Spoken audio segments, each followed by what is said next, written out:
అసుర సామ్రాజ్య చక్రవర్తి బలి చక్రవర్తి సిద్ధం కండి సైనికులారా, ఈ రోజు స్వర్గాన్ని ఆక్రమిద్దాం. ఇంద్ర, ఈ రోజు యుద్ధంలో నిన్ను ఓడించి స్వర్గాన్ని నేను కైవసం చేసుకుంటాను. ఇది తథ్యం.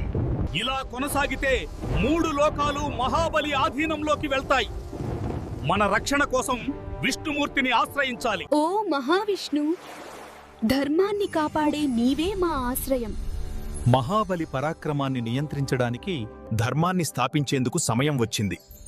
నేను వామన అవతారంలో జన్మించి సమతుల్యతను పునరుద్ధరిస్తాను.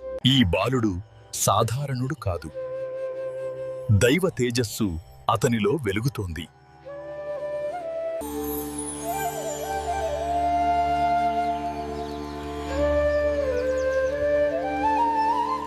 ఓం అగ్నయే స్వహ ఇదం అగ్నయే.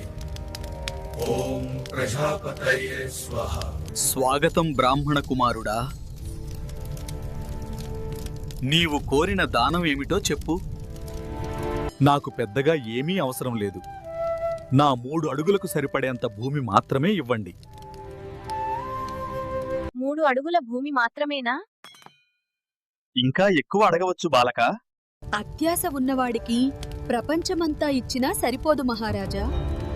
నాకు 3 అడుగుల భూమి చాలు. మహాబలి, జాగ్రత్త. ఈ బాలుడు సాధారణుడు కాదు. ఇతడు స్వయంగా విష్ణుమూర్తి. నీ రాజ్యాన్ని తీసుకోవడానికి వచ్చాడు. అది నిజమే.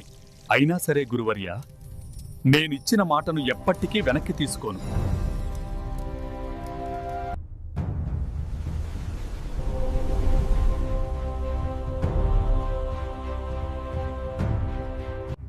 మహాబలి,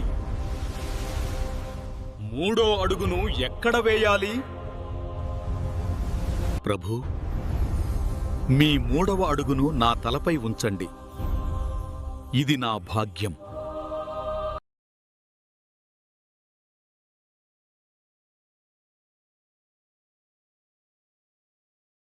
మహాబలి, నీ నిజాయితీ, దానం, వినయం నన్ను ఆనందింపజేశాయి. నీకు పాతాళలోకానికి రాజ్యాన్ని ఇస్తాను. ప్రతి సంవత్సరం నీ ప్రజలను చూడడానికి భూమికి రావచ్చు.